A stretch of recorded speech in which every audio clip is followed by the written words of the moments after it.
Pues, hello everyone, good afternoon and good morning for our speakers, Isabella, Kelly and Kelly.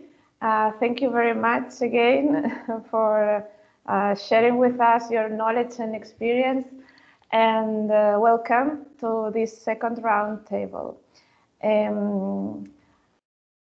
Please keep your mics off during the presentation, and as you can see, we are recording this meeting, this roundtable, and I think that we can start. Okay. Kelly, do you want to start introducing yourself quickly? You know, when I'm trying to fix the presentation.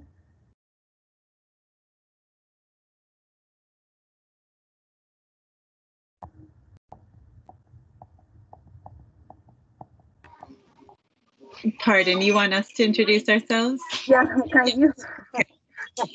So good morning or good afternoon. I'm Kelly Pellegrini, one of the co-directors at Charlestown Nursery School. And we are just delighted to be learning alongside you and collaborating and hearing.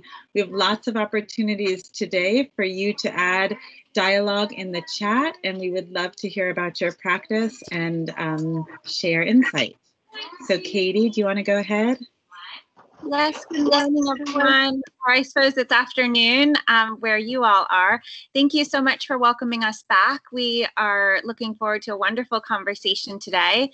My name's Katie Audette, and I am the co-director of Charlestown Nursery School, and I work alongside Kelly Pellegrini, and we have long been fans of Isabella, so we're delighted to be back with you again this morning.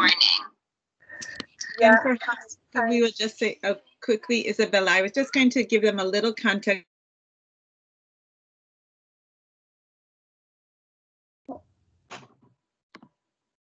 For women, Kelly, I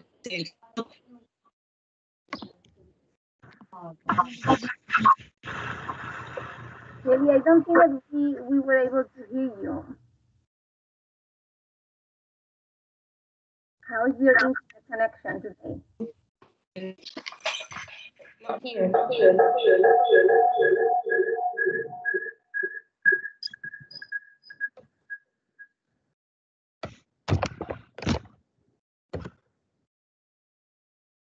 Okay, we have problems with Kelly, yes?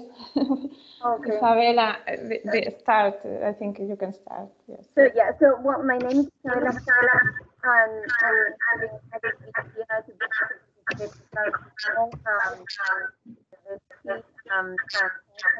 school. I'm a professor at the UMass Boston. Yeah, I have been teaching for a few years and working Boston in many projects in the Boston area. And today we are going to continue talking about the ways to build Isabella, wait a second, please. Turn off your camera, the cameras, because we have yes, we have problems. Yeah, so I can hear that. Turn off noise. Your camera, Isabella, please turn it off. Yes. Okay, 1 second. Maybe.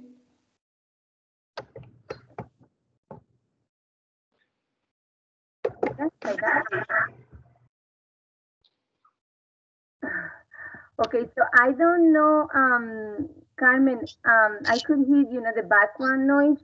I don't know if everybody's muted.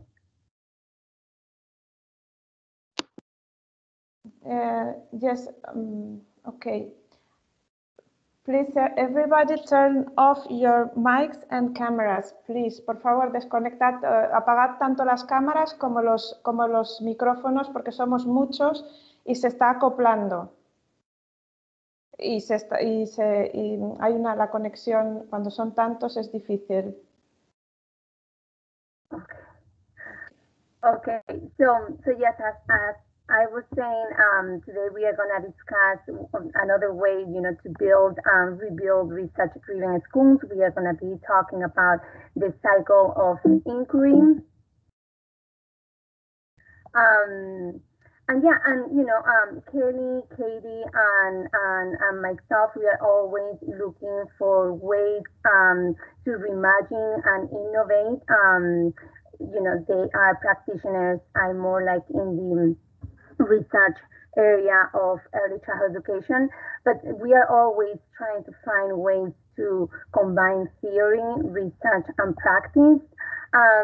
So yeah, so today we are gonna show you a little clip of, you know, a day at Charleston Nursery School. Let's watch this video all together.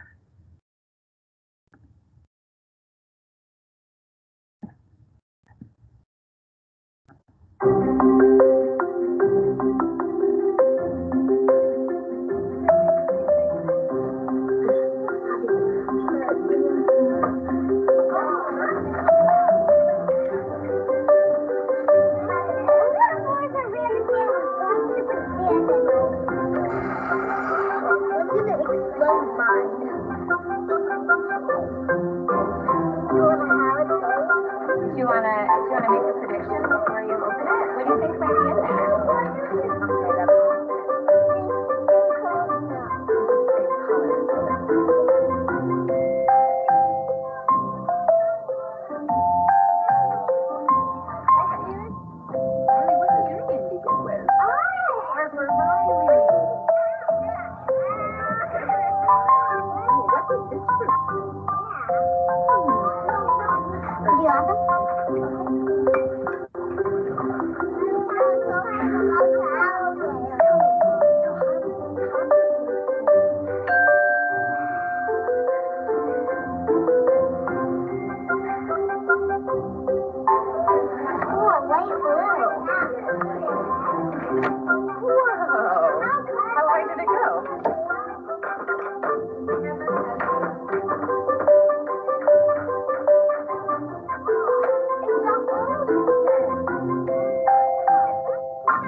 Take off the top.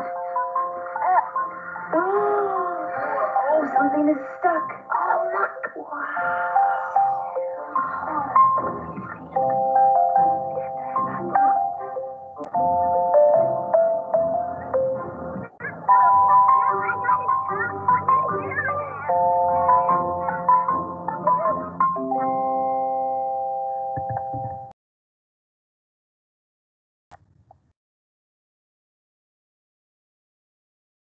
Okay, so Kelly and Katie, would you like to talk a little bit about why you started CNS and, you know, what kind of influence you received from some theories and some researchers in early childhood education? Hopefully you can hear me. So to start, we had been teaching for a long time in public and private and international schools. And what we saw were lots of beautiful and playful and wonderful opportunities. However, many of them did not align with the research and the theory that we had studied in school. So when it became time to send our own children to school, we went to see schools that were still really engaged in very, very traditional practice. Letter of the week, color of the day, children were doing worksheets. Mostly the teacher was imparting all of the knowledge and the children were sitting back. Or there was the other extreme where children were just playing. And we wanted to marry the theory and the practice and really see things that we had believed in. So we were inspired, of course, by the schools in Reggio Emilia, inspired by Montessori, inspired by Gardner, inspired by Dewey, but we wanted to make sure that we could see those things in the practice of the schools. So we opened with 8 children and 100 families joined in the first year. Now we have over 1,000 visitors when it's not the pandemic that come see the school. And it's a very, very small school, but what brings people to it is this effort to really take the theories of these practitioners and put it into practice so that it's a combination of hands-on learning and really, really elevated skills and practice and inquiry. Katie, can you tell us a little more about our day-to-day? Thank you. Hopefully you all can hear me. I was unstable there for a minute with my connection. So when teachers and educators and school leaders come through, we are always trying to show how, as Kelly said, we put the research and put the theory into practice. As you saw in the video, we have many, many hands-on experiences for children, and those are all designed and scaffolded by a co-teaching model. So in each of our classrooms, we have 2 highly trained teachers, and for every hour they work, they spend an hour in research and development. So in order to make this type of emergent curriculum work, where it's more than just play, it's really integrated skills through play, we have worked to create our schedules so that teachers are with children in the morning, and then they're spending their afternoon hours looking at their research and working on documentation and really preparing and planning for the next day. So we'll show you all of that a little later on, of what that cycle of inquiry looks like and what our cycle of documentation looks like. But really, we've been committed to preparing children for the 21st century. Nursery schools today in our neighborhood even often look a lot like they did when we went to nursery school, and we think, goodness, this is the age of Google, this is the age of innovation, and we're really looking to these very young children to create vaccines and solve climate change, and we have lots of high hopes for them because we have lots of needs in our world. And so we want to offer them really rich and authentic opportunities to problem solve and collaborate and communicate and really think well beyond memorization and well beyond rote learning to experiences that will truly provide a foundation for their future. Great, thank you, Katie. And as Katie mentioned, CNS Charleston Nursery School follows an emergent curriculum that helps them plan for the following day, and so they follow a cycle of inquiry that has a few steps. So here we have a visual that is going to help us better understand that cycle.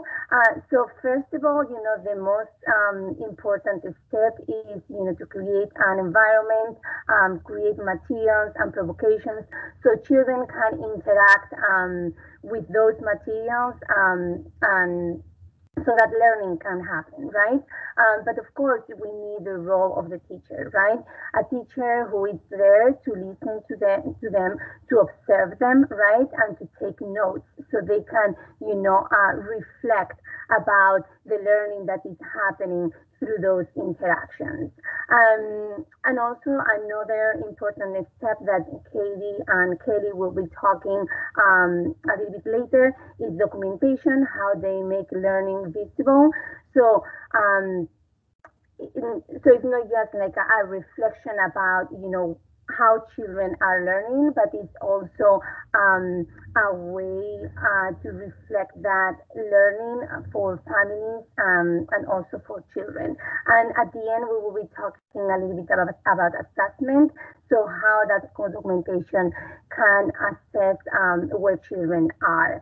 And here we have a picture of this cycle at Charleston Nursery School is displayed on the wall, and maybe Kelly and Katie would like to mention why this seems so important for them and why this is so visual, so children, teachers, and families can see the work they do at the school.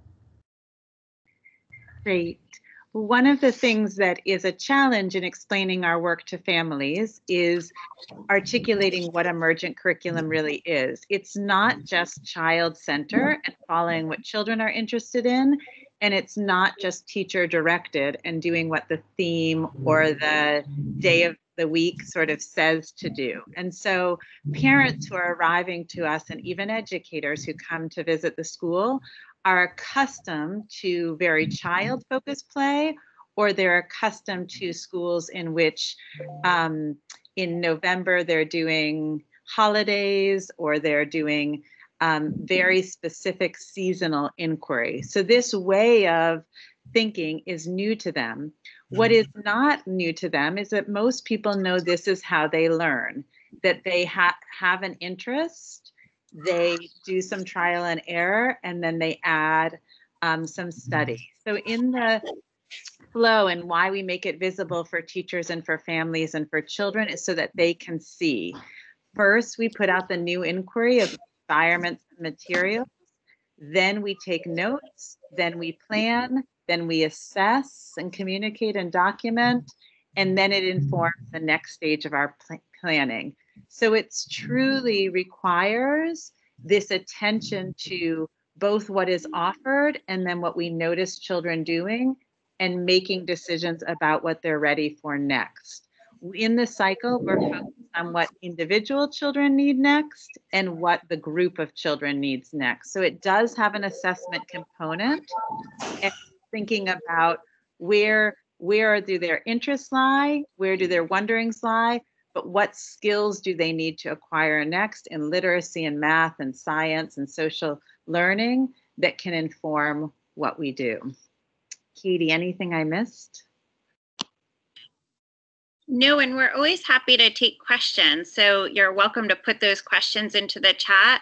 But just in summary, we are having constant assessments, right, all throughout the day through our formal and informal observations of what children know, and then what next opportunities are present for children. So this happens with the notes, with the photographs, and that real time that teachers take to share and connect. And that's that top image where teachers really sit side by side and connect. Now it's sometimes on Zoom throughout the afternoon as they're collaborating together and sharing their insights and observations, sharing that with families, sharing that in the form of individual assessment. But it's an ongoing practice of what are children ready for next? What opportunities can we provide for them to offer the richest experience for that particular person?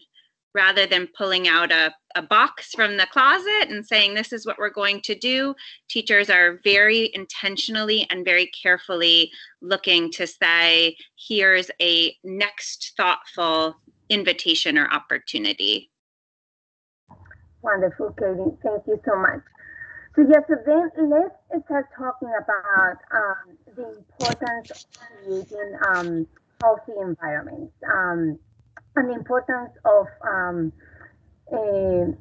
thinking carefully and intentionally about the kind of materials that we provide children. So let's, see this presentation while, we are reflecting about these kind of questions. So how do teachers make decisions on behalf of children? What values guide our decision making? What values guide you as you prepare your environment to welcome the children and their families? How do we plan the environment to engage children's minds and bodies? How can we connect children to the natural world? What if we use brain research to inform our decisions about what to offer to children? So going back to what research is showing, we briefly talk about this in the last, in the first roundtable. 90% of brain development happens in the first 5 years of life. This is it may be shocking for some of them, but this just reinforces what we have believed about children, right? They have so much potential. Their growth in the first couple of years is amazing in every single domain of development, and so there's a big window, for us to teach and for children to learn. It's a beautiful, wonderful opportunity to build a healthy foundation for what they are going to be in the future, right? So So our job matters, and it matters a lot. We have so much responsibility. The work that we do is super, super important for their lives. So Alice Gopnik, she's a researcher at the University of Berkeley in California, and she does brain research in early childhood education. And what her research has shown is that children see more, they hear more, and they feel more. So they experience even more than adults can do. They are far better learners than we are. So they learn through their senses, right? They are there, right, to explore their world. So it's so interesting because when we work with children, right, when we make observations, sometimes we see that children can focus on little things that adults don't focus, right? Like we can go for a walk and children can focus on those little ants, right, that they are walking on the street, right? Something that we don't see anymore as adults, right? They have that capacity to see more, right? So it's a big opportunity for us to create an environment that stimulates them in healthy ways, right? I teach child development at UMass Boston, and when we cover the environment, how the environment shapes child development, I always do an exercise with them, and I always ask my students to think about a childhood memory. Like think about a time where you were playing with some kind of material. Like how was that experience? And every time I do this exercise with my students, they always share an experience where they were in nature, they were touching something, they were feeling the breeze from the ocean, they were touching the sand, they could hear his friends talking to them. So that sensory stimulation that we receive in the early years are going to shape our brain structure and who we are. So it's super important to create those environments that have a balance so we can meet the needs of all the children. And of course, they are all different, right? Some children are more sensitive to light, some children are more sensitive to noise. So we need to create those environments thinking about the needs of all those children, right? As science describes, learning is the process that results from having close relationships with adults, interacting with peers, and engaging with materials and thoughtful environments. So the role of the teacher is super important, but also the environment that we are going to create is going to make a difference. And so I know that there is a picture that is tiny. I'm so sorry I couldn't make it a little bit larger, but just look at those two environments, okay? And think about that brain research, right? What we have been talking about, how children learn best, right?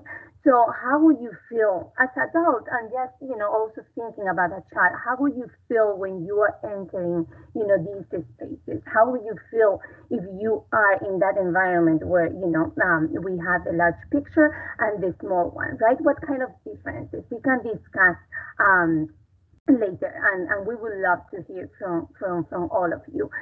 So now now we have we have been reflecting about how to design those environments, those learning environments, right? But the materials are also important, right? The kind of materials that we provide to children is going to make an impact on their learning that is going to happen, right? So maybe Kelly and Katie can tell us a little bit more about how those materials can be connected to the different domains of development: language development, cognitive development, social and emotional development, physical development, but also how can we connect those materials to some disciplines like arts, science, math. So Kelly, if you would like to start talking about how you guys create those environments so children can learn best, that would be wonderful. Perfect. So if you just go back to the original picture, when we look at the one on top with the two classrooms, when we look at most American classrooms, they look like the classroom on the left. They're primary colors, they're busy, they're overstimulated. The classroom on the other side is a Charlestown Nursery School classroom, all based on the research and the science of what are the environments where people learn best. It looks a lot like a home, and the materials are real and authentic. There is real art instead of just colors. There is real magnifying glasses, real globes, real tools and materials that people would actually use. We think when we're setting up the environment about the general aspects, but then the individual materials for each domain. So if you scroll to the next thing, you will see that we have long lists with teachers that we come up with that we believe each child is entitled to have all of these range of rich materials. So we have real animals, real musical instruments. We have things for children to climb. The attention to light and color is important. If you turn to the next slide, we think a lot about what are the scientific opportunities. Look at the hands-on vegetables, actual animals. You see a child holding a chick. You see them working with light, the ice and color. You see them working with design and engineering and blocks. All of these subjects are integrated. So language and social development is happening within the science. Art and science are together.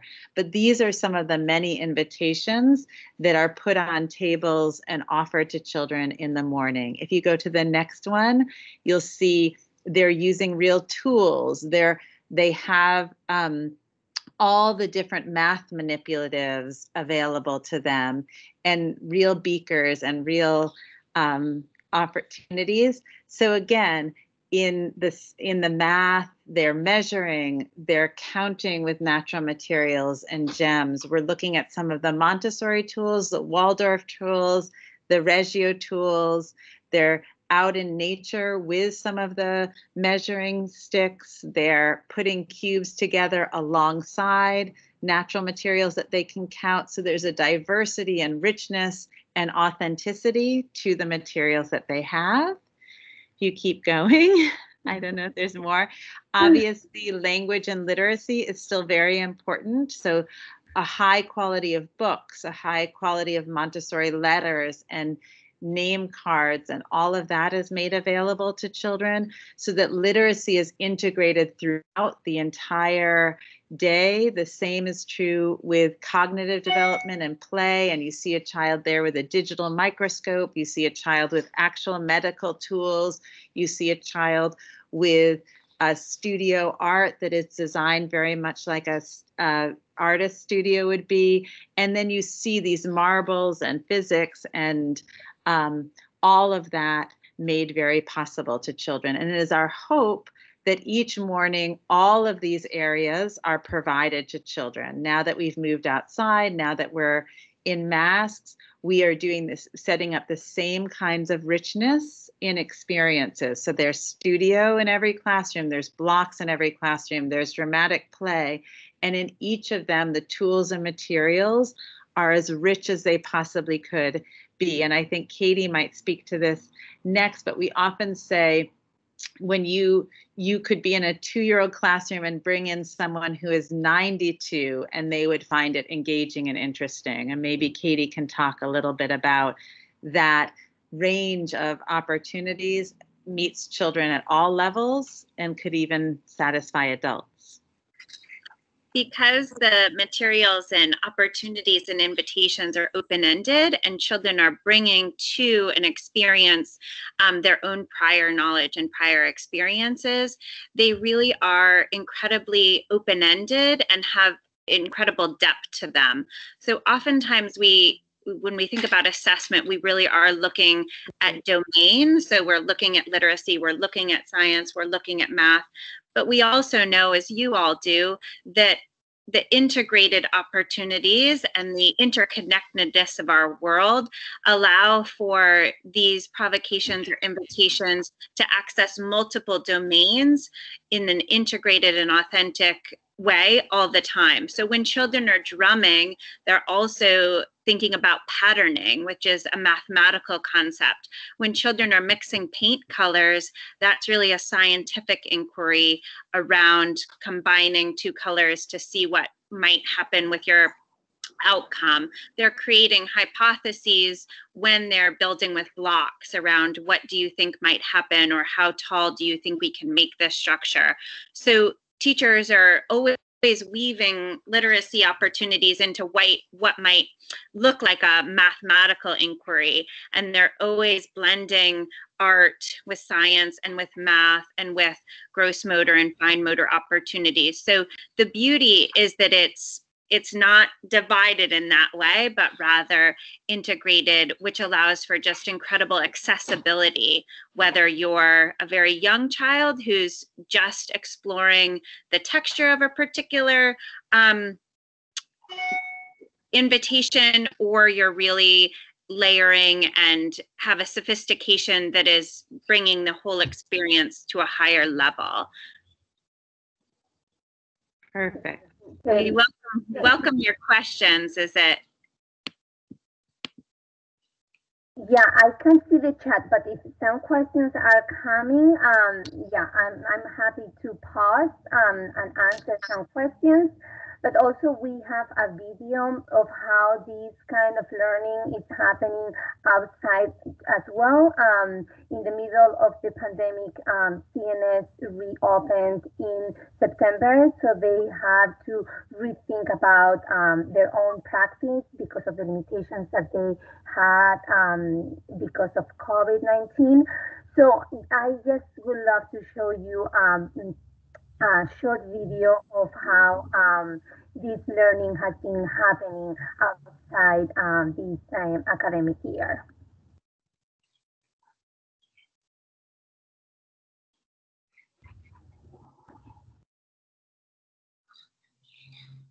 Sorry.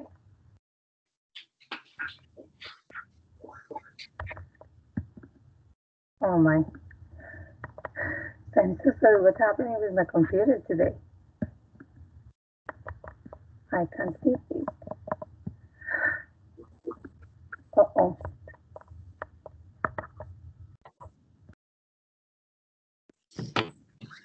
I'm so sorry, Carmen.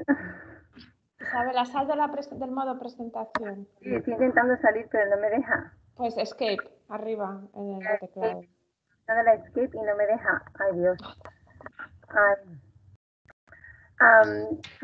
Kelly, can you share the screen? Deja de compartir, Isabela. Un segundito y ahora vuelves, sí, eso. Es que no puedo salir de la pantalla, no sé qué le ha pasado al ordenador ahora. Ahora, sí.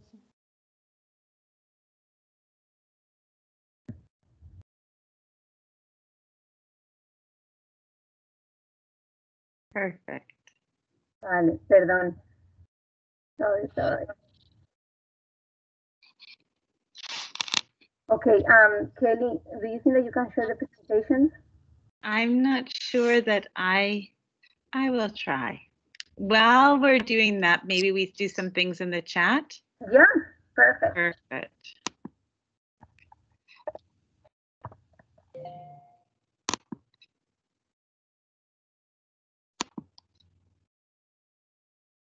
Do you have things? Carmen, can you read the questions? Sorry, I can hear you. What? There are some questions in the chat, right? No,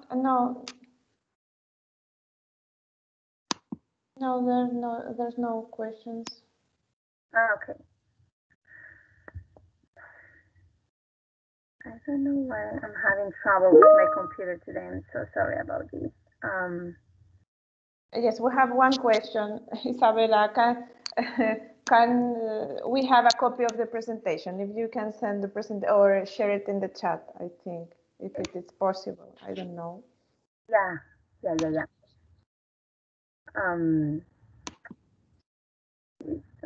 And if you can share the links to the videos too. Yeah, absolutely. Yeah, we will. Okay.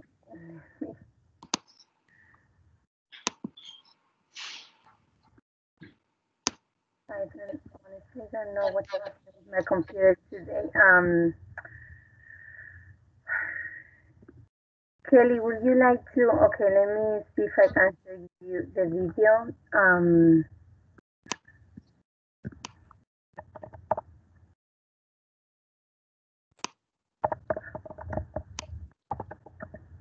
Isabella, if you want, send the presentation through my email, and I will. Okay. Okay. Let me try. So the question, while you're doing this, the question that we have in the chat, or that we were going to ask people to ask, is what do you notice about the environment, and how is this similar or different from how you practice, and how might it inform you? So what do you notice? How is it similar or different, and what you might think of integrating? Because from our work with the Reggio and with the research is that the environment is the first step. Unless you have rich and authentic experiences, it's very difficult to build on those things. So if anyone wants to share.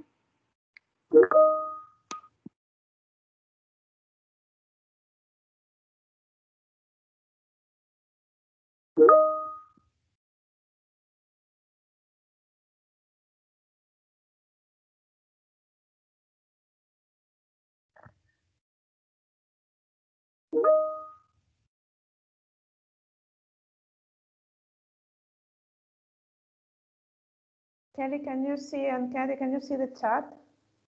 Cannot see the chat. Okay. You have to tell us what are some of the thoughts that are coming in. How many hours per day you have without children? It's moving. Sorry. For documentation, planning, inquiry, assessment. Right. So, schools that are inspired by this have a real range. We are very fortunate. We keep building in time for this. But many of our colleagues will have a half an hour to an hour.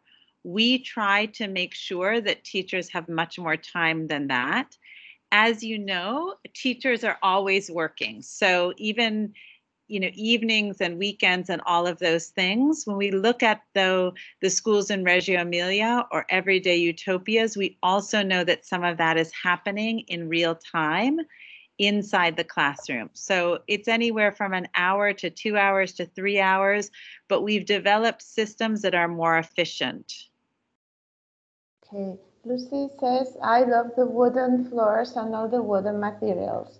And Brenda, they look more familiar, like home. Abigail says, I work in a Montessori school, very similar environment.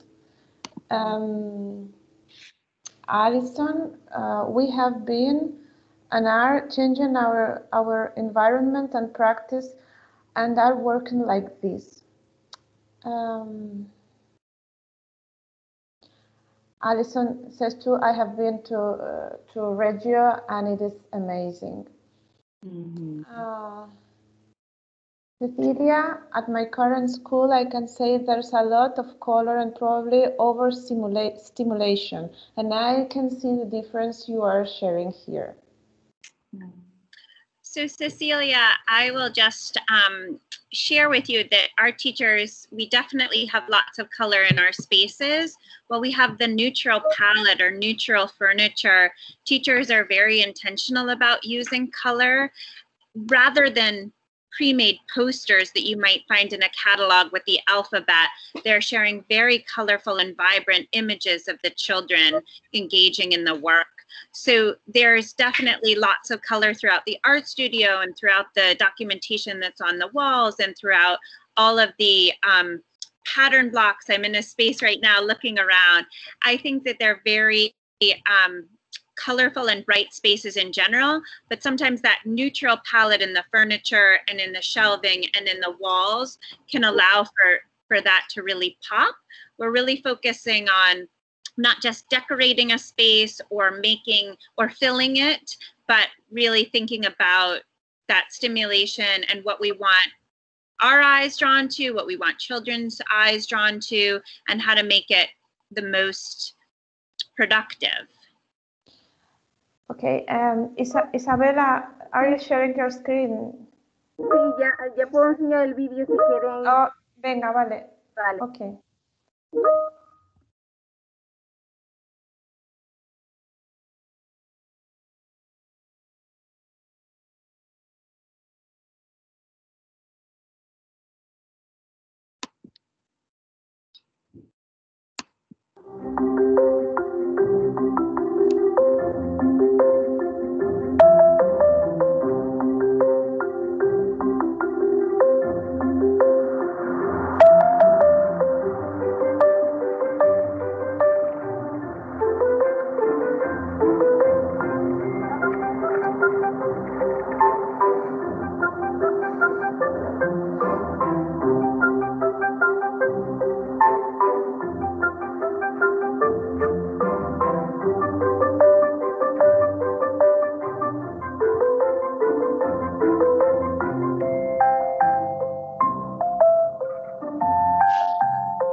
Big line across the middle. There's the letter A.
So one of the things I would say about this, and this goes back to time, you can see from the images, it's not about having more resources or more time. It's about what we're doing with the resources that we have and the time that we have.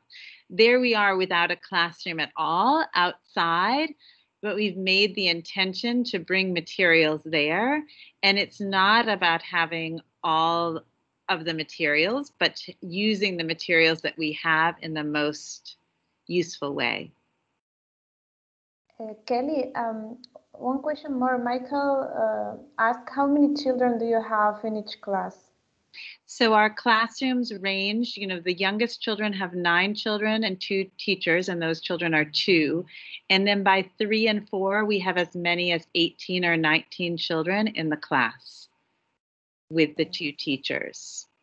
And we have seen this again with classes of 25. We have seen this with classes with 1 teacher and an assistant. It really varies, but the principles are in fact the same.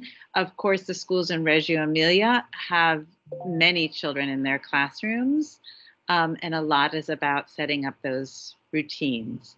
So once the environment is established, then the next part is taking notes and listening. And I know Isabella was going to talk to that next. Mm-hmm. Great.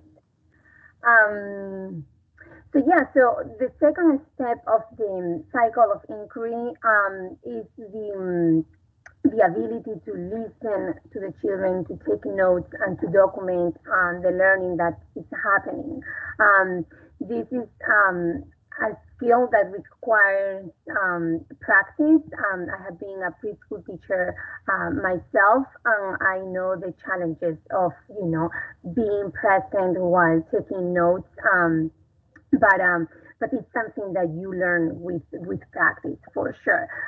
It's important to, reflect about a few questions, like, do we offer materials that invite investigation and engage children's minds? What can we learn about children as we observe them interact with materials? How does our documentation shape children's identities? And how does it invite deeper relationships, questions, and discoveries? So while we are present, interacting with the children, listening to them, it's important to have these questions in mind so we can reflect about the kind of learning that is happening in front of us. Janet Robertson, she's a professor in Australia, and she writes that our choice of materials influences how we see children and therefore how we teach. So it's super important to build that kind of interaction with the child. It's not just how the child is interacting with the materials, but how we are engaging ourselves in that relationship with the child. Carolina Rinaldi, she is the president of Reggio Children in Italy, and also she's a professor at the University of Reggio Emilia. I added here a few quotes that I think that are great. It helps us reflect about, the value of listening to the children. So she wrote, listening means being open to differences, recognizing the value of another's points of view and interpretation. Thus, listening becomes not only a pedagogical strategy, but also a way of thinking and looking at the others. And that's going to affect the kind of relationship that we build with the children. When we are engaged in those conversations, right, we are building some kind of bond, right? The child feels listened, right? The child feels like someone is there to care for him, and that makes a big difference, right? That intentionality, that presence, that engage in that relationship is crucial. And of course, it's challenging at the same time, but it's possible with practice and with training. So also she says that observation, documentation, and interpretation are woven together. We can separate them at all. They are all interconnected. And in these fragments, those notes that we take, those recordings, those videos that we make, and those pictures that we take, right, they lie the past, but also the future. So it can make us think about what else would it happen if, right? So the result is knowledge that is bounded, co-constructed, and enriched by the contributions of many. So it's not just about, what happened in the morning, right? It's that what can we learn about the kind of learning that happens in the classroom, so we can continue, we can expand that learning, and we can provide children with many other opportunities to further investigate, what they are interested in. So we have a few, we have a question for you. We would love to hear how you observe and how you take notes in your practice. And what might you try? So we are curious about your thoughts. And I can't see the chat, so I will just add a few reflections. So Isabella is showing us beautifully the theory behind listening. But one of the things that we know is that you can put out beautiful environments And if you're not taking notes, then it's just play. And so we really are intentional about note-taking. One thing that we notice often when we get a new teacher is they're not taking notes at all, or we'll walk into a classroom and no one has a notebook or a camera. And that for us tells us that the experience is generalized. It's not individualized because you're not documenting what children are doing. So one of the first things we think about is making sure everyone has a tool or a strategy for how they're going to record what children are doing. They don't have to record everything that children are doing, but they have to be intentional about getting some information so that they can determine what the children need next. If they're not looking at what children are doing, it's impossible to determine what they need next. So for some of our teachers, that is on an iPad, some are taking notes, some have graphs, some have a map that they're taking notes on, and all of them are also photographing. Can you speak to what's in the chat? Yeah, so Carmen, I can see the chat even. I'm so sorry. Okay. Yeah, I don't know why you don't see the chat. Okay. Let's see. I'm happy to share too. I'm able to see it.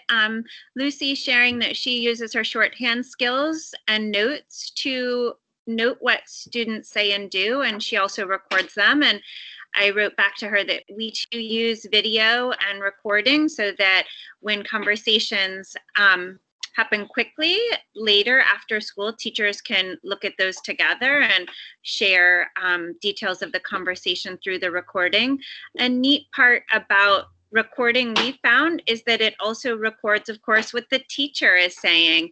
And we think that that can be a really important piece because sometimes we're only recording what children say, but they're wondering or their insight is prompted only because of a careful question that they've been asked. So we do want to note what the teacher is asking too in order to elicit that type of response.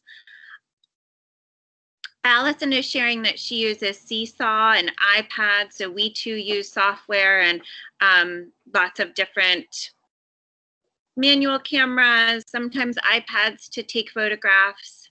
And I'll need your help, Carmen, pardon me, for any, I am not fluent in Spanish.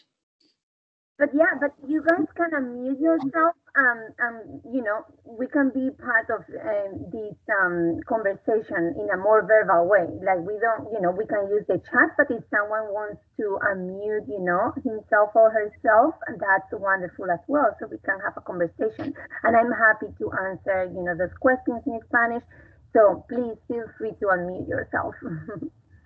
Sí, lo traduzco, Isabela, por si justo los que lo quieren hacer solo hablan español. Que,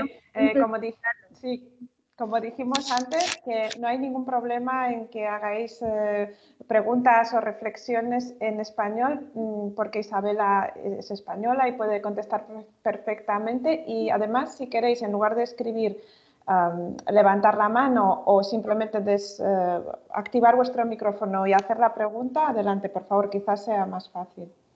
Sí, a mí me encantaría escuchar vuestra voz y una conversación más real y más auténtica, o sea que es perfecto.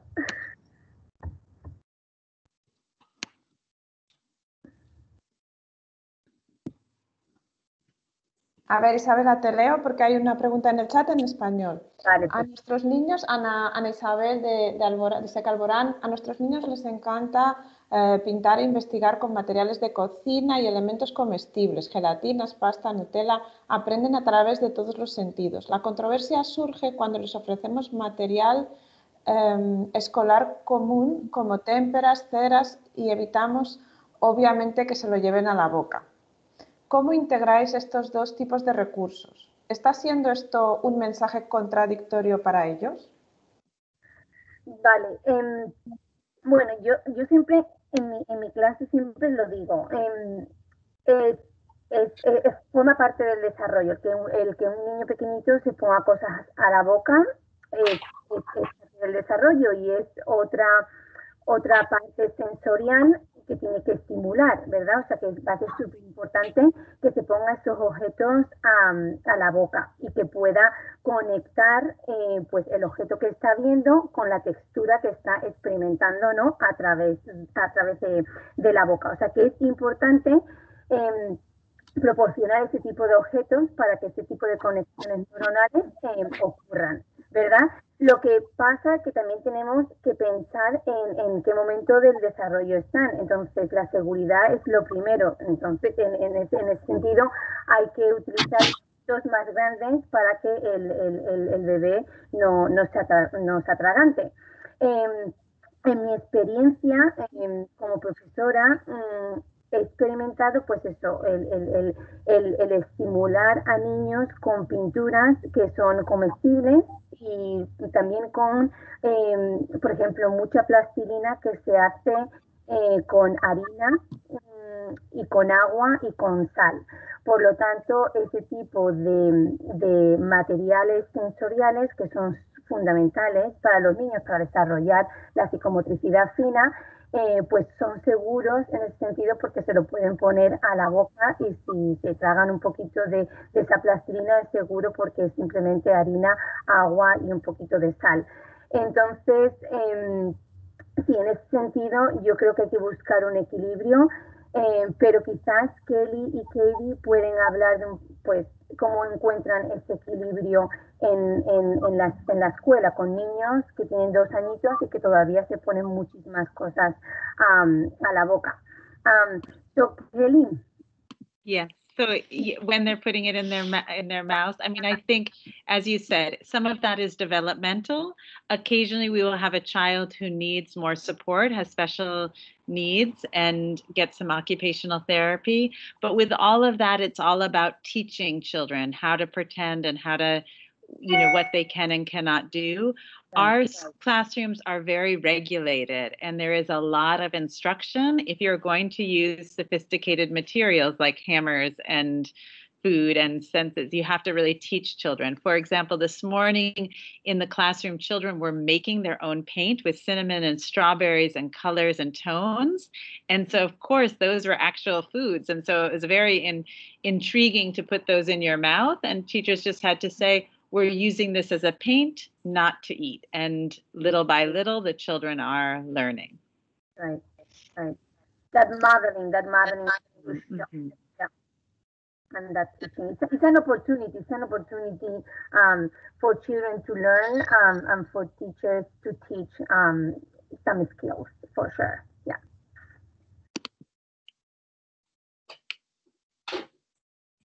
So next cycle, in the next part, so we're the 2 is this part of teacher research and planning. What do you do with all these notes that you have? And how do you then design what you're going to do the next day? So if you have, again, if you have a half an hour, if you have an hour, or if you have 2 hours, we think the most important use of your time is looking at what children are doing and then designing curriculum accordingly.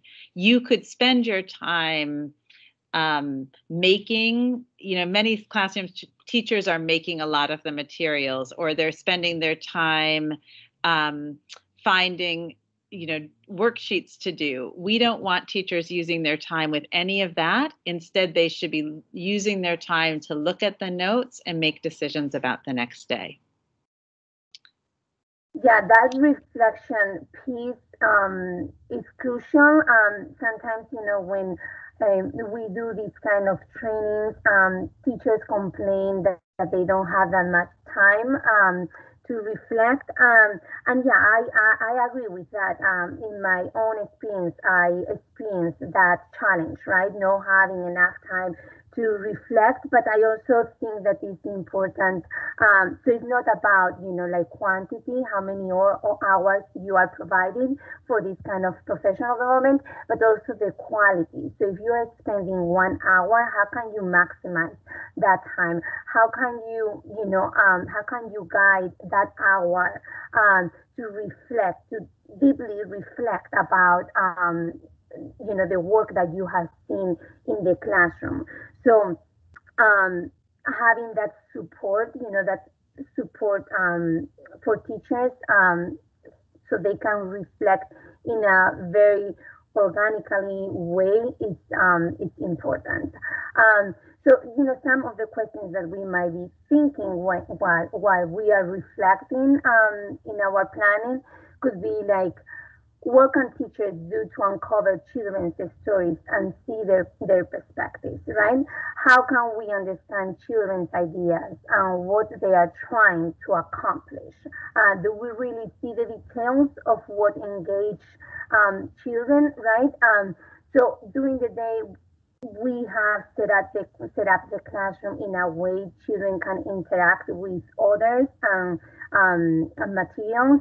But during that time, it's important through our notes and the pictures to understand the kind of learning that is happening in those interactions. So here is an example of the kind of log that teachers provide to families every day. So they find a story that tells key moments of learning. And it's important to discover what was learned versus what happened. And they put all that information to share to families. And maybe Kelly, you can talk a little bit more about this process of these daily logs. Perfect. One of the things, of course, given the technology, is parents can get lots of photographs of children doing adorable things. So in our daily notes and documentation, we want it to really reflect teaching and learning, not just photos of children, not just interesting things that they said, but we really look at this Project Zero, Harvard's Project Zero approach of see, think, wonder, or as Boulder Journey School says, what, so what, now what? So what is happening? So what? Why is it important? And now what will we do next? Recently, this year, we have been working in a pedagogical leadership team with Tiziana from Reggio, and she has given us another framework, which is observations, our hypotheses, next opportunity, and emergent curriculum. And so in these stories, whatever is happening that day, we show how something was in the environment and teachers made observations, why they know that that's important based on child development, and what they're going to offer next. So this kind of reflective documentation serves two purposes. It supports the research for teachers, and it communicates to parents the cycle of inquiry. So our documentation, much like our planning, is done in that cycle. Observe, what does it mean, your research and your theories, and what's going to happen next. And that you can see in this particular documentation about children doing some plantings and some work with gardening. Mm-hmm. Just from a practical standpoint, we are always working to blur the line between home and school. So this comes right into parents' inbox in the form of an email.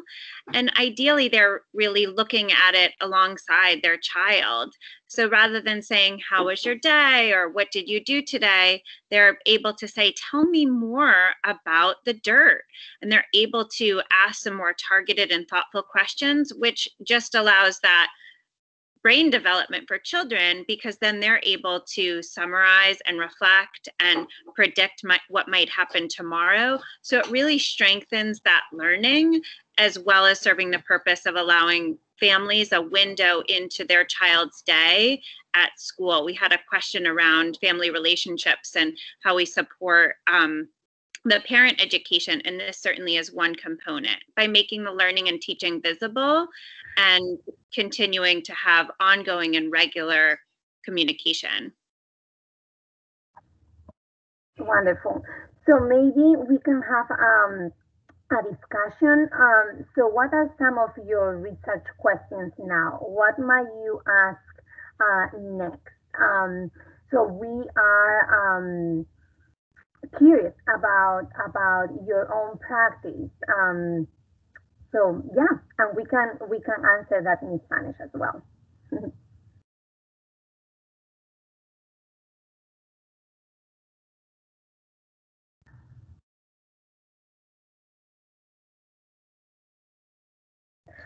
ya, ¿cómo se comunican con las familias?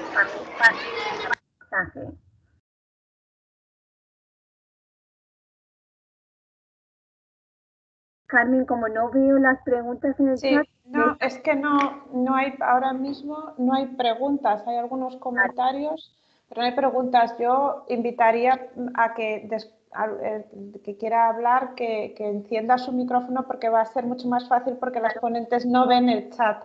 O bueno, lo ve Cadi, pero es la única, sí. no pasa nada, podemos, si con cierto orden podemos hablar todos.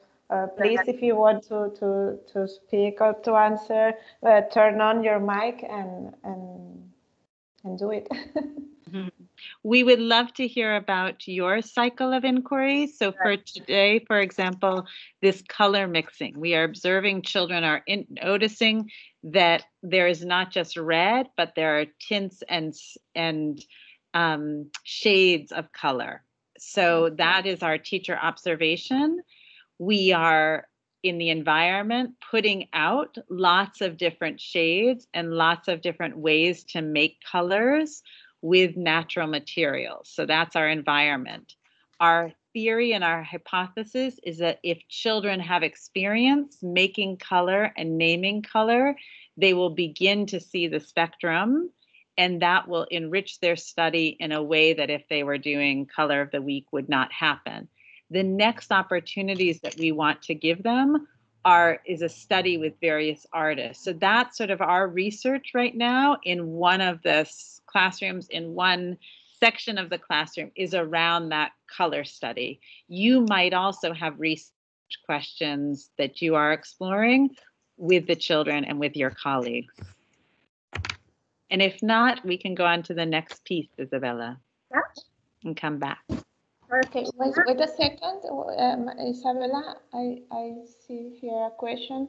It's Alison asks, it rained here today. Question: why do snails come out in the rain? Is that what you mean? Yes, I think that's perfect. You know, if children are asking that question, then the research for the teacher is, what do you do next? So children are making the observation that the snails are coming out in the rain. So you're taking the notes and you're deciding, what does that mean, that question, and what opportunities can we provide to allow children to investigate more? That's a brilliant question.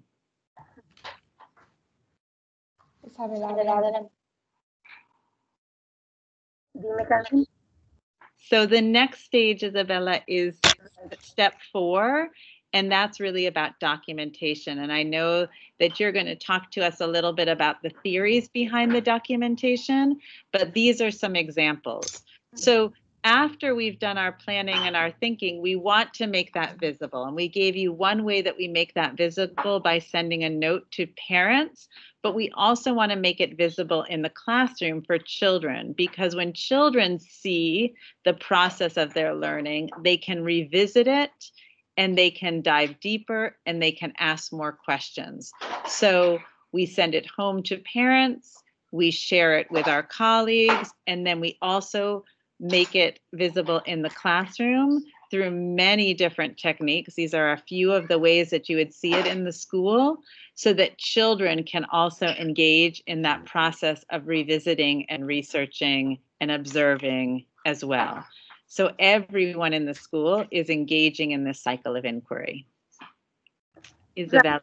Yeah, and I have to say that this is super important, and I think that makes a huge difference. If you compare an environment like CNS with another school that doesn't make the learning visible, families feel welcome and they feel informed. They feel that they are part of the community, right? Because they fully understand what's happening in the classroom, right? What kind of learning is happening with the children. They can engage the children in conversations because they are part of that learning process, right? And for the children, the same, right? They can see these pictures, right? They can see that the teachers are documenting their work, right? That what they are doing is it matters, right? They feel important. They feel like they have a voice. They feel like they are the protagonists, right, in that kind of learning. So that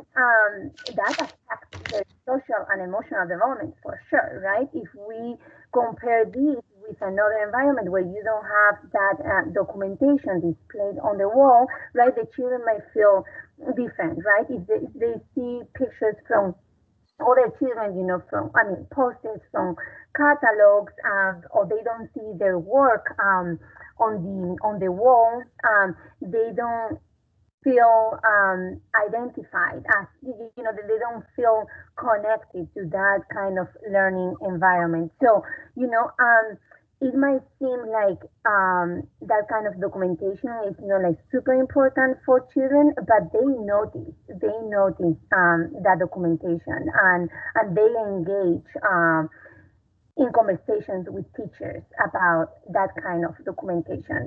So that's wonderful to see. And yeah, we have a piece of documentation that I would like to share.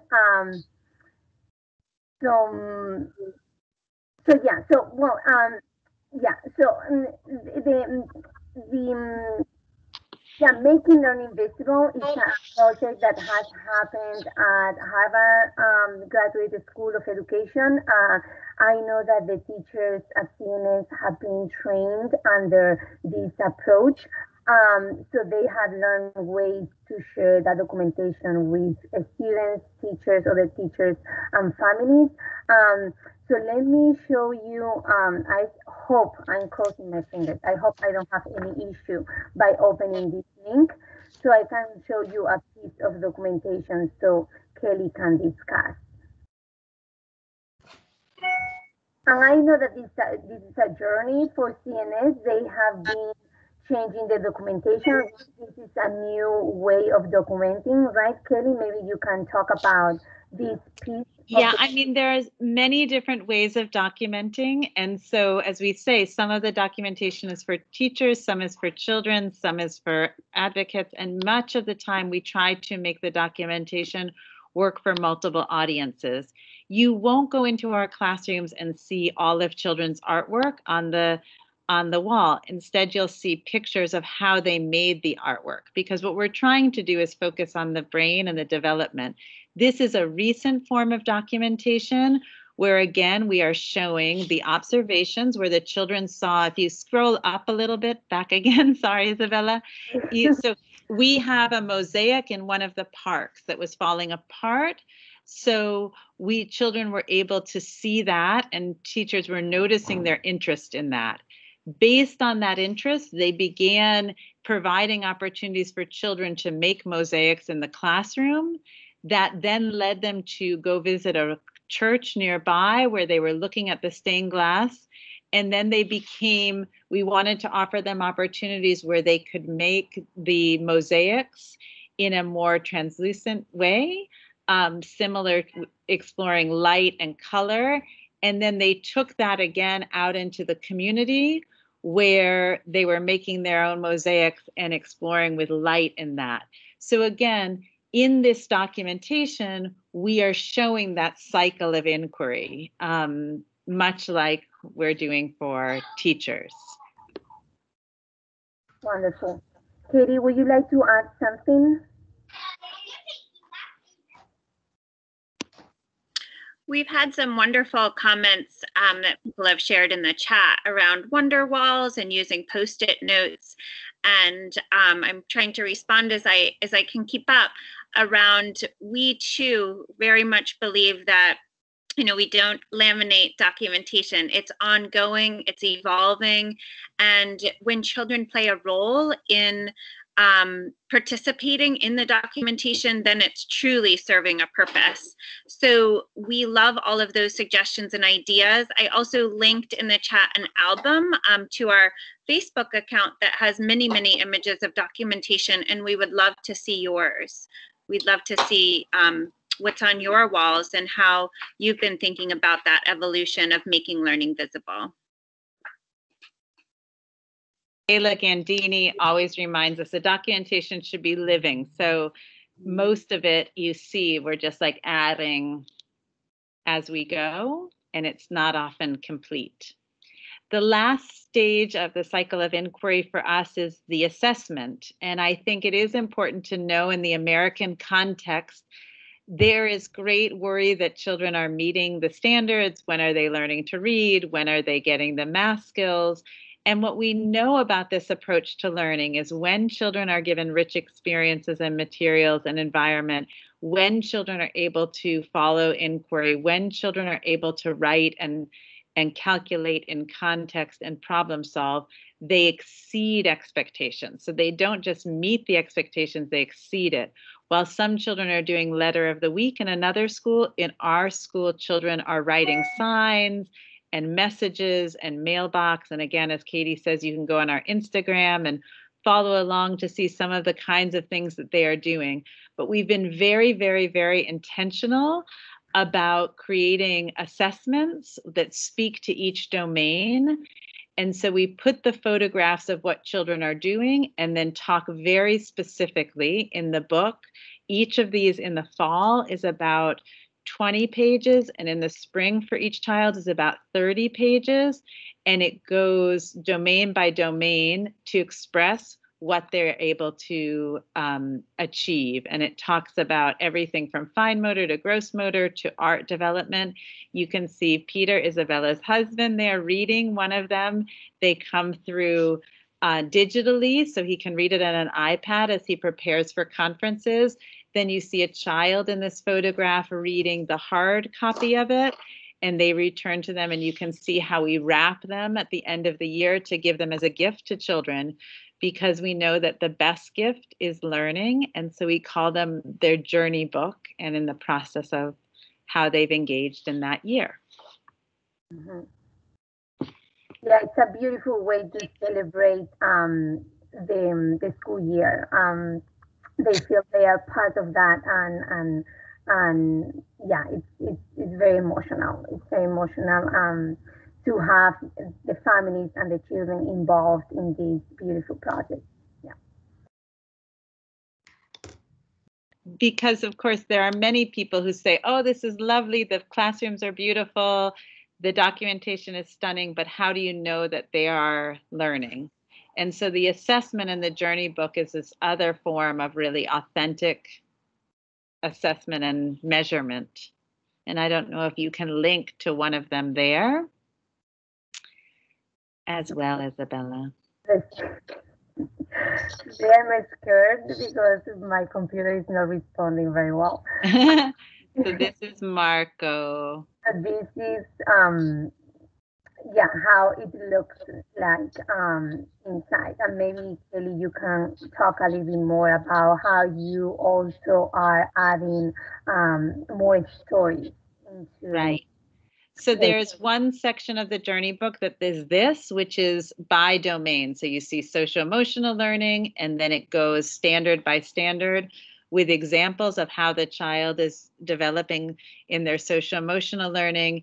And then we have other sections of the journey book. So we have a fall section of this, a spring section, and then we also have work samples, learning stories, other documentation in the various sections. This journey book was written during the pandemic, so it really outlines all of the different things that were happening both at home and in school in the early stages when we couldn't be together all the time. And it gives that same cycle. Here's what they're doing, and here are the next opportunities. So it goes by language, goes by math. All of that is there, and examples of him counting and him making patterns and all of those things as well. So I know Isabella was going to speak to sort of the last piece of that, but I think we have enough time for about 15 minutes of sort of questions and answers. Each of these areas, environment, note-taking, documentation, could be its own workshop and its own study, but we wanted to see as an overview for you to see how it all goes together. Sometimes we will go to schools and they have beautiful environments, but they are never taking notes, or they have gorgeous documentation, but they don't really know what the learning is that's happening. It really is important in our view that all of the components are there and that it is all working together. Right. So we have, so this is kind of like an introduction to the cycle of inquiry. Of course, as Kelly said, right, we could spend a whole session talking about each step, but I think that we have 15 more minutes and we would love to engage you all in a conversation so we can exchange ideas and thoughts and concerns. So we are here, you know, to learn from each other. So it would be wonderful if you can unmute your microphone and have a conversation. So that would be wonderful.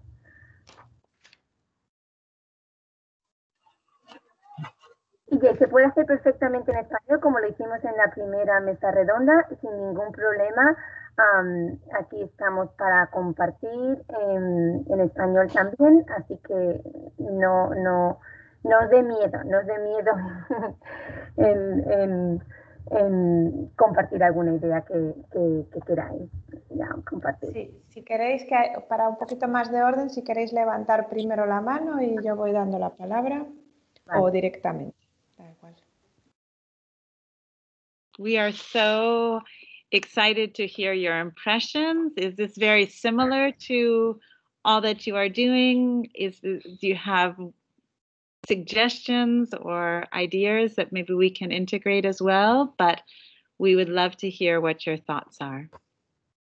Yeah, and I have to say that this is a journey, right, Kelly? So Charleston Nursery School has been open for how many years? 11 years or 12 years? Mm-hmm. Yes. Yeah, so, and it has been, right, an evolution, right? It has evolved and so, yeah, so. Poco a poco. Exactly, poco a poco. Exactly. I think that the most important thing is to have the values, right? That's the foundation, right? And what you think is right for the children. And then the teachers, you know, learn, the administrators, everybody, you build that community. The parents get involved and they learn about, you know, this learning approach. But it's a journey, and it evolves, you know, time to time. So, Isabella, sorry, we have Alison that want to say something. Alison, please. Hi, can you hear me? mm-hmm. Yes, we can hear you. Oh, good. My name's Alison Wiley, and I work at Oak House in Barcelona, and the head of early years there, here.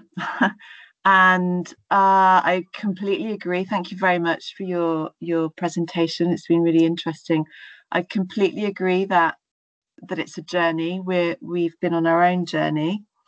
And I find one of the most difficult things is having everybody in the team at the same place with working like this, especially if teachers come and go as it's international, and having everybody with the same skill set, because it's a wonderful way of working, but it's actually really difficult, isn't it?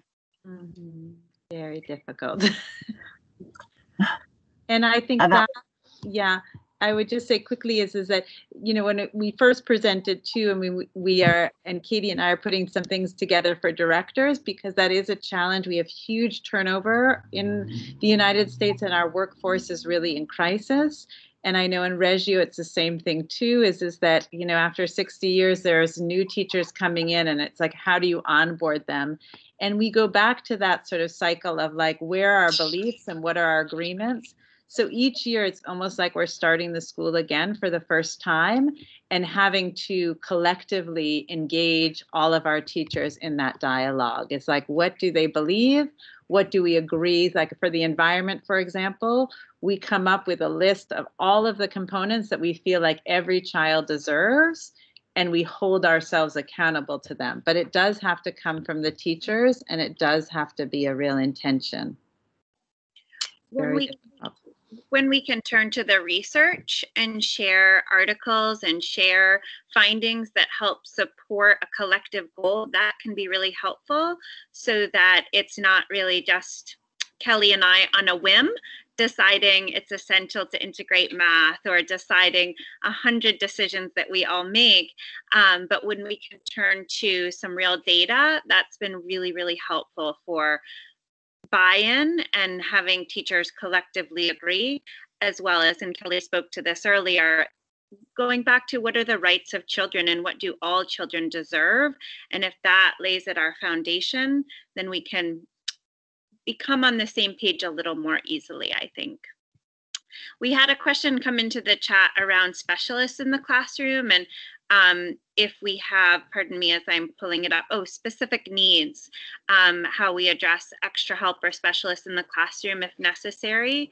And we certainly do. We feel fortunate. We're in the Boston area where there's many specialists around, and we feel we must tap into those opportunities for children who might need extra support. We have speech and language therapists who are here in our faculty, and then we consult and bring in occupational therapists and fine motor specialists and people who can really support first just screening children to make sure that children are really at a place where they should be for their developmental age.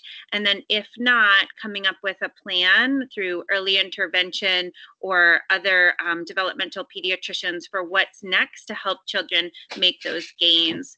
We really want to take advantage of the window from 0 to 5 because we know it's short, it goes quickly, and that time is such a foundation for children's lives that we encourage families and teachers to take advantage of every opportunity they can.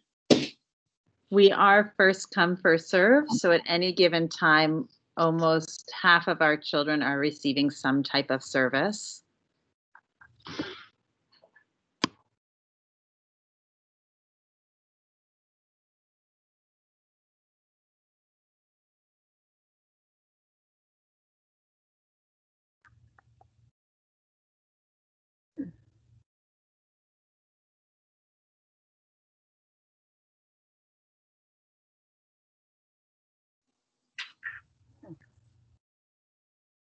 Oh, and wonderful, kind compliments. So thank you for sharing your work with us. As I said, we'd love to see your images and hear your stories. People have shared their portfolios and learning stories. We'd love to see samples of those and continue the conversation and dialogue. Thank you very much, Kelly, Isabela. Gracias y perdonar porque hoy ha habido un poquito de problemas técnicos. We have technical problems. Okay, sometimes happens. Don't worry. Thank goodness it's teachers. We are all learning together. Thank goodness. If you have things that you wish you, we would also be curious, like if we shared more information, what are things you'd like to know about next? So if you have questions for something you'd like to know about next, we'd be very curious. Yes, I left a short survey in the chat for the feedback, so maybe that's where the people can leave suggestions or questions or reflections. Please fill out this survey because it's very important for us and for Kelly and Isabela. Thank you very much. And from come here, to Boston. Yes, come to Boston anytime. We would love to see you be in dialogue. Yes, thank you. You too, please come to Spain. Thank you very much from the SEC Educational Institution and from the UCJC. It's a honor and pleasure to be with you and to share these experiences and knowledge. Thank you very much. And thank you to all the people who join us today. Muchísimas gracias a todos. Son muchos colegios, muchas escuelitas, encantados de verdad de vuestra participación y de esta acogida. y ha sido un placer. Por favor, rellenad la encuesta. Son 5 preguntas mínimas solo para saber si en qué podemos mejorar o si se necesita alguna otra información que podamos proporcionar y nada más. Muchísimas gracias a todos. Gracias.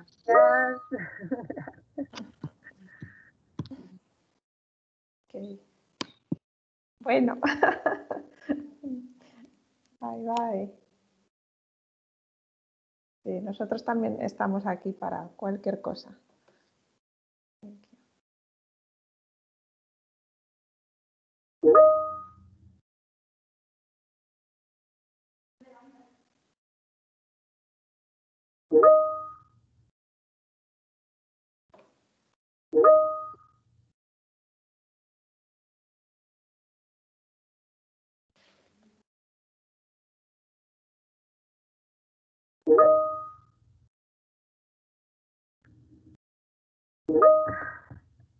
Isabella, you were speaking with headphones or not? Carmen, are you seeing the note that there's some challenges accessing the form in the chat? Are you able to send that to participants via email after?